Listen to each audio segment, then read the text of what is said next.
Добро вечер и добро дојдовте во уште едно најново издание на информативната емисија Интервју. Вечерва мој ваш гостин е господјата Сонја Лепиткова, државен секретар во Министерството за животна средина и просторно планирање.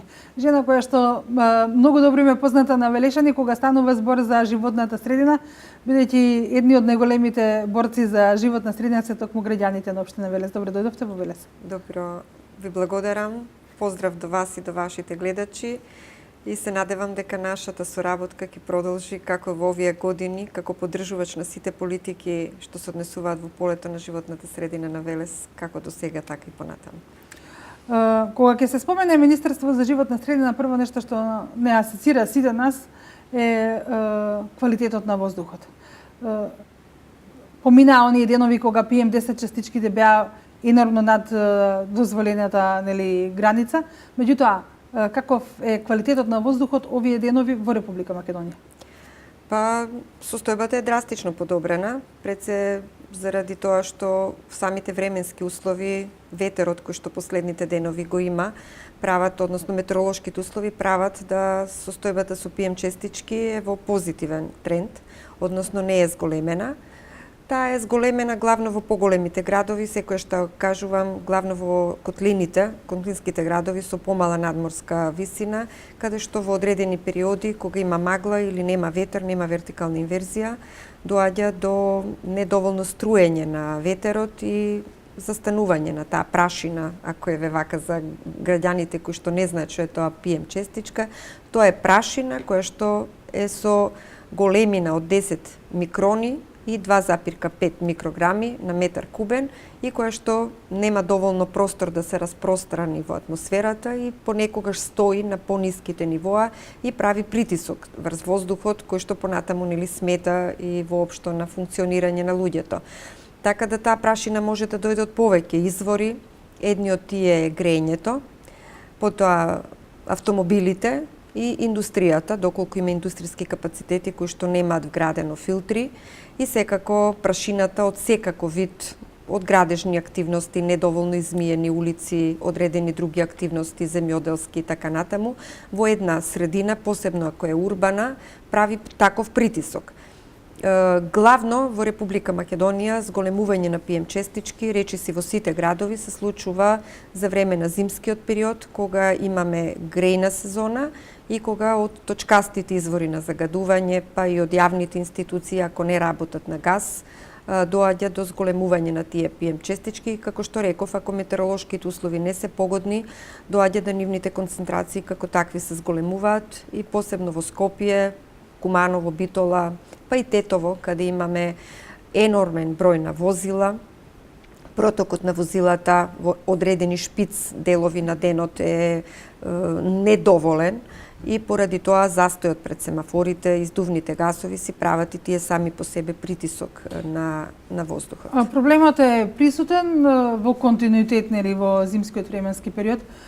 Се бараат решенија, тоа е неспорно, меѓутоа кога станува збор за загаденоста на воздухот и причинителите, дали може да се намали онаа концентрација на загаденост ако сите внимаваме со какво огревно дрво ги затоплуваме домовите, ако наместо во автомобилите по еден се возат по четворица или пак ги користиме јавните превози?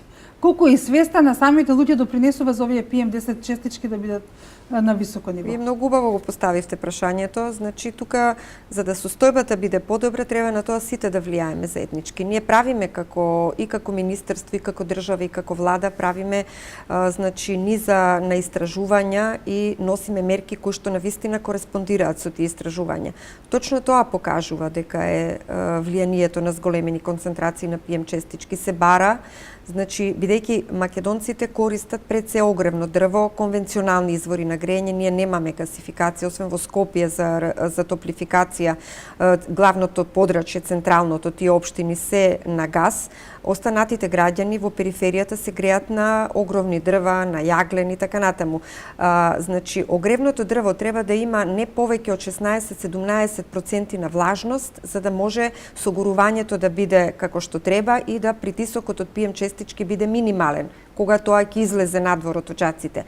Меѓутоа, кај нас огревното дрво доаѓа во огништата и со 70 и повеќе проценти на важност. И сепак тоа зависи од самите индивидуални домаќинства, како тоа дрво ќе го складираат, ќе го сушат, за да може да го приготват за греење. И тоа е личното учество на секое семејство и секој на поединец на едно колективно урбано живење. Од друга страна, тоа како што го кажавте, кај нас некако секој се научи поединечно да се вози во автомобил, го нема тоа дружење, го нема тоа меѓусебно координирање за да можеме свесноста да ја подигнеме на едно ниво дека сето тоа прави притисок на животната средина, а од друга страна кога се донесоа оваа година мерки, тоа се сведоци сите граѓани на Република Македонија, кога градоначалникот на градот Скопје веќе во континуитет пензионерите во Скопје се возат бесплатно во автобусите. Тие мерки се токму поради тоа за да може на одредена структура на граѓани која што во тек на целиот ден е мобилна да може да излезе, да не е врзана со работа, име се возможи бесплатен јавен превоз. Оваа година неколку дена кога беше најголемо загадувањето, беше тоа бесплатно за сите граѓани во Скопје. Меѓутоа процентот воопшто речиси не се покачи на тоа граѓаните да ги остават автомобилите и да го користат градскиот превоз за да може да нема загадување, односно да се спречи зголемување на PM частичките. Значи се гледа дека треба да се работи кампањски на подигање на свесноста, бидејќи секој ќе рече па добро, до мене ли е само? Еве, јас овој ден нема да се возам, ама така секој за себе ако мисли, сите заеднички пак влијаеме на тоа да се зголемува загадувањето на воздухот, а верувајте дека тоа и текако влијае на состојбата на нашето здравје, пред се на хронично болните луѓе. И од тие причини ние правиме низа на истражувања со кои што даваме мерки од таа страна, токму врз основа на тоа произлегува мерките од владата да се субвенционира на печки, на пелети, бидејќи користењето на пелети во испустот на PM честички е исто како и гасот. Таму каде што газ се уште нема, да може да се влие, да се дадат субвенции за набавка и на пелети и на печки на пелети. Што значи дека со тоа не ја заштитуваме само надворешната средина, туку ја заштитуваме и внатрешната средина. Факултетот Гоце Делчев во Штип, преку својата катедра на истражување на воздух, која ги правеше испитувањата, правеше дури испитувања со холтерски истражувања, како што се мери ритамот на срцето, се правеше истражување одредени поединци во различни категории на граѓани да носат такви холтери во тек на 24 часа и точно да се види кога се на работа какво е загадувањето, кога се возат во автомобил, други кога се возат во автобус, трети ако пешачат и четврти ако цел ден се дома. Верувајте дека резултатите од некои граѓани кои што беа во домашни услови, кога се грее, заради старите печки, заради преголема количина на ткаенини, дали се тоа теписи, завеси и така натаму, прашината во услови на домашни услови беше поголема, PM частичките беа позголемени концентрации отколку во надворешната средина, што укажува дека самите печки, ако не се доволно автоматизирани, дрвата не просушени, тие PM честички, дури и јаглерот моноксид има многу повеќе во внатрешната средина отколку надворешната средина. Така да треба да бидеме исклучително внимателни. Времињата што доаѓаат, како што гледаме, носат низа алергиски заболувања, зголемување на тие заболувања и треба секој поединечно да влијаеме затоа што не знаеме утре нашето дете, внуче, може овие работи да бидат причинители за некои заболувања и секој поединечно да ја имаме грижата на совеста заради тоа нешто. Затоа и мерките за набавка на возила на електричен погон владата ги донесе, ако не беа сите овие случувања и од оваа година ќе беа применливи и дури некои градоначалници, пред се градоначалниците од градот Скопје, каде што е најголем притисокот, градоначалникот Коце Трајановски, градоначалникот на аеродром, на Карпош и некои други, сега да не изоставам, исто така во своите буџети обезбедија средства со кои што субвенционираат набавка на печки на пелети за одреден број на граѓани, набавка на електрични автомобили за јавните институции, велосипеди и така натаму, со кои што ќе овозможат да можат да имаме поквалитетен живот за годините што доаѓаат пред нас. Кога станува збор за решавање на еколошките проблеми, збората кај Велишката топилница е една од 10 еколошки проблеми во Република Македонија. таа има веќе собственик, значи издадена е нели под концесија на компанија која што треба да ја дислоцира до каде е работата. Ова го води Министерството за економија, бидејќи техногените отпади сега подпаднаа под нив и главно се управуваат преку Законот за минерални суровини. Важно е дека се направи студија за концесионирање, се јави концесионер, после не знам дали беше 2 или 3 обиди, и тој концесионер, вака стручно кажано, доколку ја доведе таа жгура до инертна состојба, таа може и како да биде употребива како било секој друг градежен материјал, затоа што ќе нема компоненти внатре кои што ќе представуваат некаков проблем и најверојатно тоа му се намерите. Јас искрено очекувам дека ова е еден од 10 хотспотови, така ги викам, историски загадувачки жаришта, и дека ова е последниот притисок кој што Велешани го чувствуваат, затоа што таа прашина па која што се наоѓа на површината, која ќе има ветрови, а има такви во Велес, е лесна и ја носи, и од тие причини јас очекувам многу скоро тие да почнат со своите активности, и јако искрено верувам дека жгурата која што е продукт на топењето, бидејќи топилница Злетово, топењето на концентратот го вршеше на многу високи температури, такви беа технологиите. Опасноста од големи концентрации на тешки метали во жгурата не е голема, меѓутоа сепак еве некои експерти 30 години се доложало, малку по малку станало многу. И се измила, така да сега кажуваат експертите дека треба да се донесе во состојба на инертен отпад. Ја тоа го инертна фаза го почитувам и добро е што има концесионер да тоа го изнесе. Господја Лепиткова, многу пати сте ја слушале желбата на Велешани околу топилница да биде зелен појас, според деталниот урбанистички така план да на Велеса, таа веќе парцела која што е наменета за озеленување, колку Министерството за животна средина помага се тоа да се реализира? Па ова кој ќе се тргне жгурата, и значи општина Велес заедно со својата локална администрација, јас верувам дека ќе аплицираат до Министерството за животна средина, постојат и други фондови и сум силен поддржувач на тоа. Денеска постојат техники и технологии кои што овозможуваат со вградување на материјали од тип на зеолити, зеофити, така наречени, да таа почва која што е загадена овозможа да биде извлечена и потоа понатаму да не бидат тие елементи транспонирани во другите медиуми на животната средина, и тоа денеска и како се прави во светот, тоа може да се примени и тука, веќе се знаат и техниките и самите формули како која количина да се стави. Ние имавме еден проект предложен од страна на Министерството за животна средина за таква фиторемедиација, меѓутоа очекуваме после изнесување на жгурата, јас ќе бидам силен поборник да еден таков проект се реализира, затоа што веќе имаме дефинирано колку количини на таков материјал треба да се вгради, за да може трајно да биде прочистена почвата во овој регион и да може после многу години од проблематично место, од едно жариште, еколошко, да биде во еден убав парк, кој што Велешани, например, ќе можат да го користат за сосема други намени, да не ги подсетува на тие неубави денови кога топилницата во првите години не, меѓутоа понатаму кога работела во несоодветни техники со не вклучени филтри, да тоа биде на некој начин заборав. Од Велес за момент ќе се преселиме во Тиквешкиот регион, каква е таму состојбата и оттаму еколошките друштва кои што действуваат, најавуваат неколку еколошки проблеми? Па вака искрено, ако еколошки гледаме, работата на металургиските капацитети се најголеми притисоци, прават најголеми притисоци на животната средина, секако тоа за Кавадарчани е работата на Фени. Ние како Министерство за животна средина токму тие причини металургиските капацитети ги ставивме во најприоритетните за да може да се усогласат и да добијат интегрирана дозвола, односно своите техники и технологии да ги усогласат со оперативните планови. Фени ги вгради филтрите, користат и некои алтернативни типови на горива кои што се еколошки по-соодветни за да не вршат притисок на животната средина.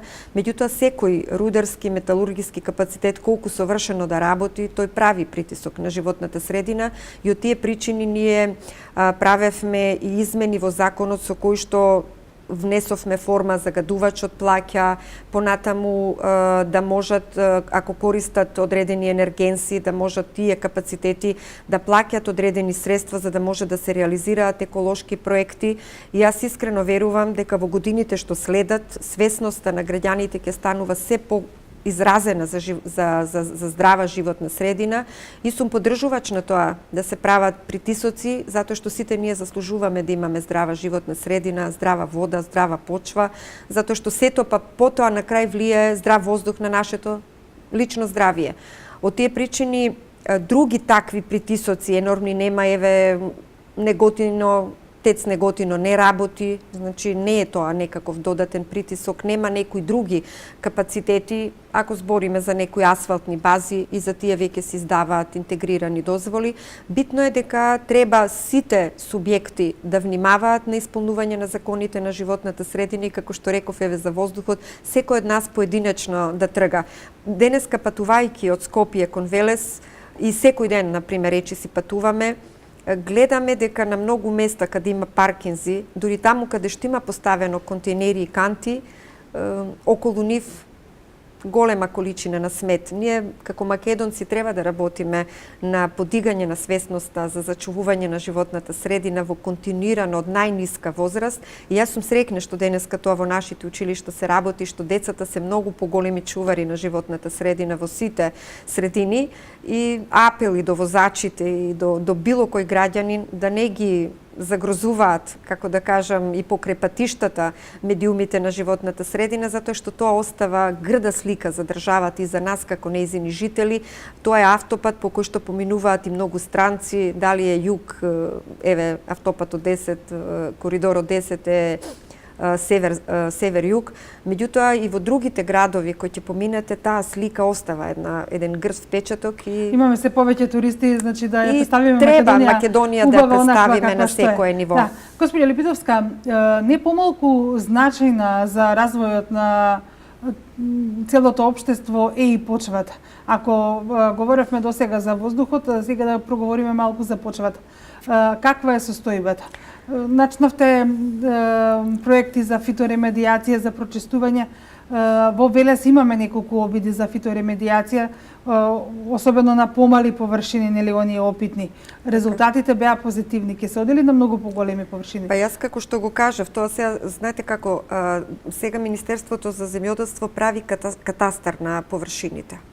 Ние имаме многу приватни површини, земјоделци кои што работат, треба со секој од нив поединечно да се разговара и да се помогне колку што може и преку формите на субвенционирање. За Велес истражувањето е направено, завршено и ние ги имаме податоците и од тие причини имавме неколку состаноци со Министерството за земјоделство, каде што треба да ги ставиме тие леери на податоците што ги имаме ние со податоците од катастарот на површини што ги имаат тие, и тоа беше она што го кажав на почеток, дека најверојатно јас силно за тоа ќе лобирам Велес да биде првиот град, односно површините околу Велес, поради тоа историско загадување, да бидат првите кои што ќе бидат како такви на поголем простор прочистени, за да можат, бидејќи Велешани вака или така имаат активно земјоделие, барем во тој дел каде влијание имала и самата топилница.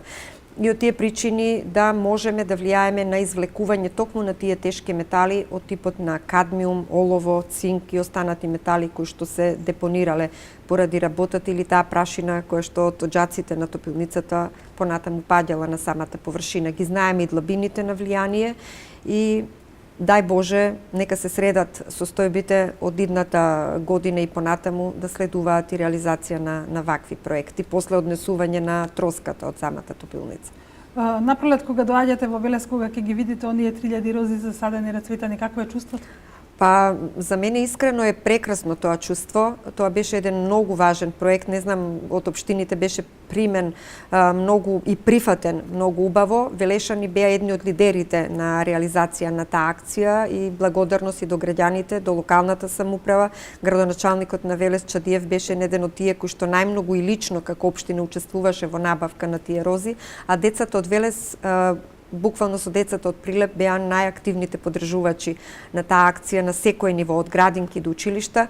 Ако не беше оваа година, оваа политичка криза, да можеме да повторно да ја спроведеме акцијата, во рамки на самиот буџет на Министерството беа планирани средства, меѓутоа розите се садат и на есен, така да јас верувам дека таа акција ќе продолжиме на есен и дека со годините што следат, владата така се определи, секоја година ќе ја спроведуваме и ќе ја прошириме не само со рози, туку и со други садници кои што влијаат позитивно на тоа да извлекуваат тешки метали како од почвата, меѓутоа исто така и од воздухот и да влијаат благопријатно на целокупниот амбиент на живење во една урбана средина.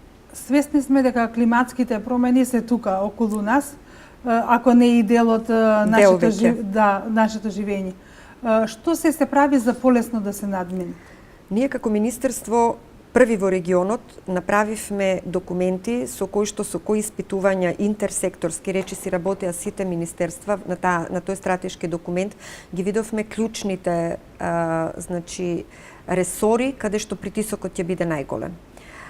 И уште пред можеби 8 години кога почнавме па и 9 на тоа подрачје да работиме, кажувавме дека климатските промени се нешто, јас знам имам неколку интервјуа направено, кога кажувам немој да мислиме дека тоа на нас нема да ни се случи. И дека многу побрзо ќе ни се случи од тоа што ние воопшто и планираме. И последните 2-3 години тоа го покажуваат. Ние добивме такви временски непогоди ни се случија да 100 и 1000 годишни води зафатат одредени простори на мал микрорегион. Меѓутоа тоа не значи дека понатаму тој микрорегион нема да се прошири на макрорегион па и да достигне регионални димензии. Така да климатските промени се нешто што најмногу ќе го почувствува човекот. Пред се на своето здравје. Замислете вие во летни услови температурата да се зголеми до 44, да потрае цел месец, тоа влијае на здравјето. На воопшто на амбиентот на живење. Оваа година имаме температури и речиси до минус 30. Ако минатата година сме имале цела зима каде што од 5 степени под нулата не се симнал термометарот, оваа година не задеси зима со сибирска зима. Така да сето тоа влијае, а влијае и на економијата на живеењето на секој наше семејство. Ако минатата година потрошило едно 4-члено семејство 6 метри кубни на дрво, оваа година сигурно е 8.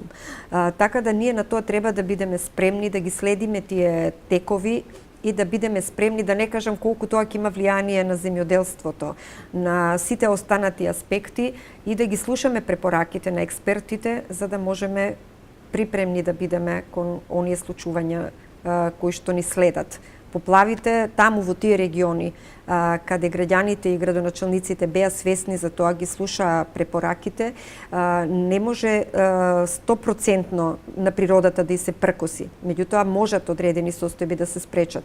Таму каде што постојано укажуваме дека отпад не треба да се фрла во секој дол. Соберете го, градоначалници, обезбедете простор каде што градежниот шут од адаптација на домовите, рушења и така натаму ќе може да се лоцира, да не тоа биде во секоја јаруга, да не биде во речните токови, бидејќи последиците понатаму вие ќе ги трпите. Тоа некако не стигнува, со години го правиме, тоа апелираме, меѓутоа некако како да не стигнува до сите поединци и до сите авторитети. Ние имаме делови од Република Македонија каде ако прошетате не постои место, во самите долови се изградени куќи, како дивоградби. И ако ние како министерство кажуваме дека тука легализација нема, некои градоначалници и вон законот тоа го легализираат. Така да на тоа треба да бидеме внимателни каде градиме и каде одлагаме шут и каде имаме земјоделски активности. Бидејќи понатаму негативните влијанија повторно ќе ги чувствуваме сите, меѓутоа некогаш и луѓе кои што воопшто не се должни за да ги трпат последиците. Затоа дури ние пред минатата година и минатата имавме дури човечки жртви. Еве во Шипковица загина, бидејќи јас кога лично отидов на терен, куќата каде што настрадаа луѓето беше поставена на самиот дол. Против природата не можете. Постои една народна поговорка која што сите ја знаеме, која кажува таму каде што водата течела, пак ќе тече. Ако некогаш некаде старите кажувале дека течела вода, а тоа можеме да го видиме, таму не градете и не посипувајте отпад, затоа што дојдоа води 100 годишни. и понесоа се со себе. И против природата нема играчки. Господја Лепиткова, зборуваме за еколошка свест, за потреба од одредени простори каде што ќе се исфрла тој градежен шут, меѓутоа и било каков отпад, нели, кој што го создаваат домаќинствата. Каква е политиката, какви се вашите планови за регулирање на отпадот во овој регион? Вардарскиот плански регион пред неколку години промовираше еден проект за изградба на депонија една заедничка, Да. нели, на територијата на овој регион. Кои се вашите размислувања? Што Министерството за животна средина презема? Вака, ние како Министерство направивме стратегија и акциски план за управување со отпадот, што кога дојдовме не постоеше како документ. Таа стратегија и тој акциски план кажува дека Република Македонија треба да биде поделена во 5-6 региони за да има економска оправданост градбата на такви регионални депонии. Ние веќе имаме една депонија која што е во фаза на значи изградена, додатни објекти ќе се градат, тоа е Дризла. Со ИПА средства од идната година ќе почне да се прави регионална депонија за источниот и североисточниот регион. Југоисточниот регион се определи како и полошкиот за концесионирање. Тие со наша подршка има една фаза на така наречена конкурентски диалог за да изберат концесионер. Се појавија неколку концесионери. За југоисточниот на крај еден беше финален, а за полошкиот двајца. Меѓутоа, самите локални самоуправи кои што се одговорни за менаџирање со отпадот, тие се одговорни бидејќи тие од граѓаните вршат наплата на средства од што имаат за сметките за отпад. Се откажа од тој концепт бидејќи сметаа дека средствата за што треба да ги плаќаат граѓаните се високи. Од тие причини ние повторно со европски проект финансираме изработка на методологија и тарифник за да не се носат одлуките на политичко ниво во советите без да се водат по методологија социјалните, економските, еколошките, регионалните аспекти на развој и од тие причини тој проект треба да заврши оваа година и ние точно ќе имаме пресметки и ќе има сектор во Агенцијата за енергетика кој што ќе работи на оваа проблематика. Така да тие ќе ги пресметуваат цените за отпад на еден регион, повторно регионален пристап има секој граѓанин од тој регион ќе плаќа иста сметка за отпад и иста сметка за отпадни води. Од тие причини сега оваа година ќе завршат планските документи кои што исто ги работиме со европски средства, кои што ќе кажат кој регион дали има оправданост да има регионална депонија или треба да се спои со некој друг регион. Еве Свети Николе се определи да оди со источниот плански регион, не со Вардарскиот, затоа што таму објективно му е поблиску. Не е оној концепт на регионализација како што го има под Министерството на локална самоуправа за регионална распределба. Меѓутоа, тоа е пристапот регионален и секој од регионите има право да избере дали ќе оди со приватно јавно партнерство, со 100% кофинансирање или ќе почека новата оска на ИПА апликации да биде таа за која што ќе аплицираат. Ги чекаме одлуките на регионот, ние силна поддршка ќе даваме за да се реализира ова. Неколку пати спомнавте реализација на проекти со средства од ИПА програмата. Колку Министерството за животна средина успева да ги искористи овие европски пари? Па јас мислам дека последните години го фативме чекорот, искрено да кажам, затоа што пред тоа се работеше на јакнење на капацитет и проектирање, бидејќи јас кога дојдов во Министерството за животна средина, верувајте, немавме ниту еден проект кој што ќе можеше да биде соодветен за да аплицира да се користат европски средства. Прво почнавме со прилеп, самото тоа со себе води да мораш да работиш на јакнење на капацитетите на јавните предпријатија кои што се корисници на тие средства. Средствата наменети од ИПА програмата за Министерството за животна средина сите се врзани речиси со локалната заедница.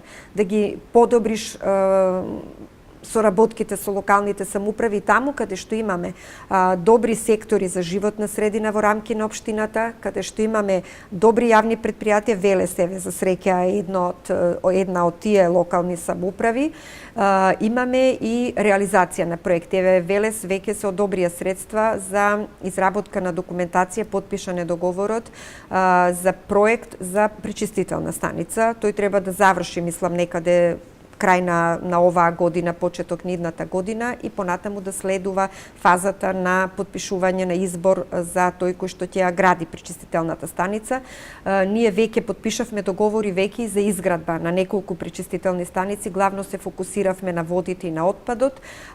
Веќе почнува да се гради пречистителна во Струмица, во Радовиш, во Кичево, во Берово и во Куманово ќе се адаптира целосна канализациона мрежа, пречистителна станица во Прилеп почнува да се гради, таму 43 километри канализациона мрежа веќе се адаптира, во Охрид се проектира документи, во Скопје двата колектора веќе почнуваат да се градат, еве во Велес, во Штип почнува проектирање, така да, како што реков, за истокот и североистокот ќе се гради депонија. Министерството за животна средина е најголем корисник на средствата за инвестиции, јас верувам дека и понатаму така ќе биде. Кога станува збор за користење на ИПА средствата, за да можеме да ги користиме овие средства, треба нашата правна регулатива да ја приближиме до европската. Дали сме на чекор со неа или се уште Апсолутно. Ние речиси 100% имаме адаптирано нашата регулатива, бидејќи тоа не е со специфики одредени, меѓутоа во делот на животна средина секоја европска земја носи исти. Треба да носи исти карактеристики, исти закони и од тие причини малку сме по-напред од другите министерства, тоа ни е олеснет дел, затоа што директивите на некој начин се пресликуваат, како што реков, со низа специфики. И затоа тука добро стоиме и затоа тука најмногу можеме да повлечеме средства токму во овој сектор. Кога говоревте за реализирани или планирани проекти на Министерството за животна средина, од каде што доаѓате, рековте доколку не беше оваа политичка состојба во Република Македонија, имавме обезбедени средства за да реализираме уште една акција за засадување на рози или било кој друг, нели, било кое друго растение кое што може да ја прочисти почвата. Колку ваквата политичка состојба влие на вашата работа? Па ја ова можам да го поделам на две нивоа, влијае. И тоа како влијае, например, ние имавме веќе обезбедена согласност од владата на Словенија за 50 и кусур процентно финансирање на набавка на возила за отпад за сите општини во Република Македонија, кој што проект чинеше повеќе од 4 милиони евра. Ги изгубивме тие пари? Па ние не сме ги изгубиле, али ради кризата тоа е одложено за подоцна, вајда за наредната година. Меѓутоа го изгубивме временскиот период. Тоа досега веќе тендерот ќе беше завршен, реализирано, ние во тоа касниме.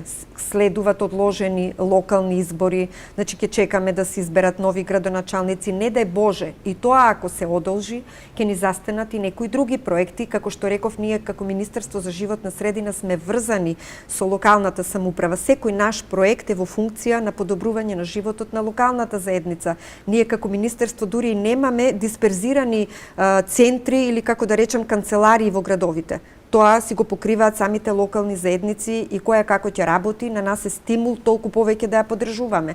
Ова значи дека може да ни заостанат и некои европски проекти или да не се движат заради ова што се случува со изборите на градоначалници, ако се пролонгира и тоа неколку месеци, ќе имаме застој и во реализација на такви проекти. Ќе нема кој да подпише, градоначалниците веќе им изминува мандатот, парламентот како таков уште не почнал да работи.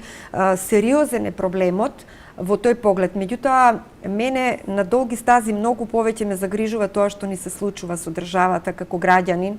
Јас сум имала прилика да добијам понуда да работам, бидејќи сум била на докторати, на магистратури во други европски држави. Меѓутоа, секогаш сум кажала, најдобро и најубаво се чувствувам во мојата земја. Само тука сум граѓанин од прв ред. Само како македонка можам овие состојби и овие привилегии и ова да го живеам во мојата земја. Бидејќи јас само едно можам да кажам, во животот имаме само 3 збора што значат, го носат зборот раѓање. Тоа е родители, значи родина нешто што е, и кога ќе ги изгубиме родителите се чувствуваме многу несреќно, посебно ако ги изгубиме на млади години, ние сме сираци. Значи, тој човек што израснал како сирак никогаш не е исто како некој кој што имал поддршка од своите родители. Ако го изгубиме родното место, не ни е драго. Значи, имаме само едно родно место од кое што доаѓаме. Не де Боже да се случи земјотрес, нешто, цел живот патиш затоа што ти нема каде да се вратиш, нема каде да запишеш. Меѓутоа, тоа може да се роди од корен. Меѓутоа, ако изгубиме родината, татковината, ние се губиме самите себе. Значи, веќе никогаш нема да бидеш некој, моето име и презиме никогаш нема да биде препознаено вистински така како што треба, освен во Република Македонија. Јас секаде каде што ќе отидам и вие и било кој македонец, тој ја има само оваа држава. Тој секогаш ќе биде некој на кој што тоа презиме не соодветствува од таму каде што ќе отиде, ако тоа не е Република Македонија. Сакам сите ова да го знаат и оние кои што, како да кажам, ништо не си без татковината и без родината.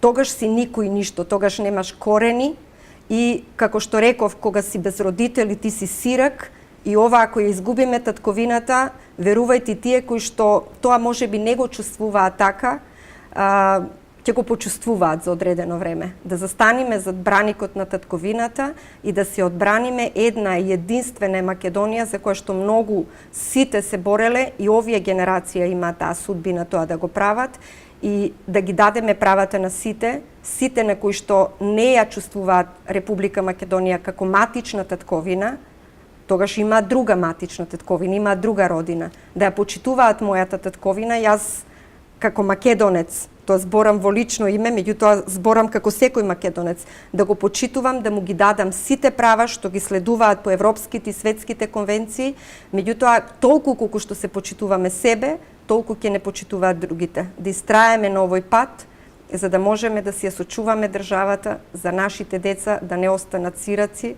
да немаат своја татковина и своја родина, каде да се склонат и кој да ги заштити. Господја Лепиткова, пред самиот крај од вашиот одговор ми се роди ова прашање. Вие сте, читам дека 10 години во Министерството за животна средина. Во изминатите 10 години на чело или министер секогаш е македонец, припадник на албанското малцинство во Република Македонија. Дали во меѓусебните контакти секојдневни кои што ги имате, некогаш проговориле дека имаат потреба од зголемена употреба на нивниот мајчин јазик, промена на националните символи, грб, знаме, химна? Или ова сега се некако преку ноќ се не доаѓа? Не, тоа досега не се случило. Сум имала изворедна соработка со сите министри.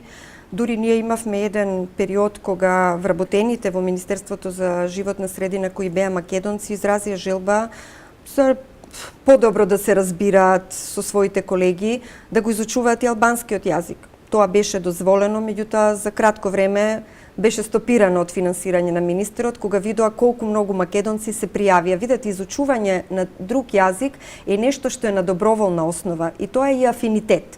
Има многу луѓе што сакаат да зборуваат јазици, меѓутоа едноставно немаат афинитет за тоа. Меѓутоа има луѓе и како им одат јазици, тие се наречени полиглоти, меѓутоа тоа го прават доброволно. Во една земја, значи има еден јазик кој што не обединува сите. Тоа е тој јазик на таа земја кој што треба да го говориме сите за меѓусебно да се разбираме. А кај нас не е забрането останатите заедници од македонската да си го говорат и дома, и на училиште, и како што во ниедна друга земја на светот својот мајчин јазик. Имаме училишта до средно образование, универзитети на својот мајчин јазик. Така да, кај нас во Министерството, оние општини, градоначалници, каде што над 20% се од друга етничка заедница, писмата кои што ги пишуваат и на македонски, на албански, или на турски, ако е некоја општина од таква етничка заедница, или зборувам општо. Меѓутоа, имаме преведувачки од другите јазици кои што тоа го прават, значи буквално сите потреби се задоволени. Дури овие години кои што сум таму, верувајте дека сакајки или не сакајки, ако не научив да го зборувам, научив да го разбирам јазикот со луѓето со кои што соработувам, за да можеме за нешто подобро да комуницираме. Меѓутоа, искуствено, ова искрено го кажувам, кога ќе примети некој дека јас го разбирам тоа, веднаш почнуваат да зборат на мојот јазик. Така да, затоа треба да постои на мојот роден јазик. Затоа треба да има еден јазик кој што на цела територија ќе се збори за да ние се разбереме. И само кога ќе се разбереме, ќе знаеме да живееме заеднички подобро. Тогаш подобро ќе се почитуваме. Што помалку говориме еден јазик, помалку се разбираме и се гетоизираме. На државата тоа не и треба. За добробит на државата, како во секоја европска земја, еве сега што се случува во Холандија. Во Холандија ова сега што се случува, тамошниот премиер кажува и турската заедница, турското малцинство, овде се холанѓани. И тоа е исправна политика. Така треба. Меѓутоа, тоа треба истите тие што го кажуваат за својата земја да го зборуваат дека така треба и во Република Македонија. Затоа што еднакви аршини треба да важат за сите. Аршинот мери подеднакво. Дали во Македонија декарот е декар, и во Германија е декар, и во Норвешка е декар. Метрото по ЕСИ системот е секаде метро. Не може метрото во Македонија да биде 80 сантиметри, а во некоја друга земја да биде 100. Мислам вака символично кажано се разбираме. Но многу добро за да не разбере секој. Или да еве сумираме за самиот крај, да си ја сочуваме државата, потоа да работиме на подобрување на еколошките стандарди. Ако имаме подобра економија, ќе имаме подобра екологија, ќе имаме подобра култура, ќе имаме подобро образование. Нас ни треба образование, ние треба да се свртиме кон мобилноста на образованието. Нашите професори најдобри кои што се на некој универзитет да бидат достапни на другите универзитети кои што без разлика на кој етникум работи, затоа што само знаењето е тоа што ќе не однесе напред. Гетоизацијата и носи кон назадување. Јас не можам да кажам дека само македонците се најдобри, знаат се. Кога ќе знам дека некој професор од Хрватска, од Словенија е подобар, јас постои систем кој што вика визитинг. Ќе го поканам да дојде за да ме научи да бидам подобар. Затоа ние нашите доктори ги праќаме во другите европски земји да усовршат методологија, самобендисаноста и мислата дека само во сопственото јато најдобро ќе живеам, во сопственото гето, тоа не води никаде, не враќа во еден среден век. Отвореноста и почита на тоа на македонците, да им се каже дека имаат своја држава и да им се признае и да им се почитува државата е основа за тоа македонците да ги почитуваат сите.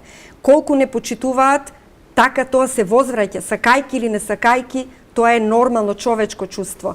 И јас сум човек кој што ја сакам својата земја, неизмерно ја сакам и сакам да ги потикнам сите други македонци кои што можеби од било кои причини лични се заспани, да го разбудат своето чувство за љубов кон татковината, бидејќи таа ни е една единствена. Некој ја борел, ја изборил, ние само треба да ја зачуваме. Господио Липиткова, јас ви благодарам што оваа вечер бевте заедно со нас. Се надевам дека и виднина ќе ви имаме во ова студио се со цел да ги промовираме новите проекти на Министерството за животна средина кои што треба да го подобрат квалитетот за живот на сите граѓани на Република Македонија. Ви благодарам на поканата и во секое време сум тука да се одзвам на вашата покана. Почитувани гледачи, ви благодарам и вас на вниманието. На крај ќе завршам со една еколошка порака. Колку самите ние се грижиме за животната средина, толку таа ќе ни биде поубава и почиста и ќе ни враќа со многу зеленило. Пријатно.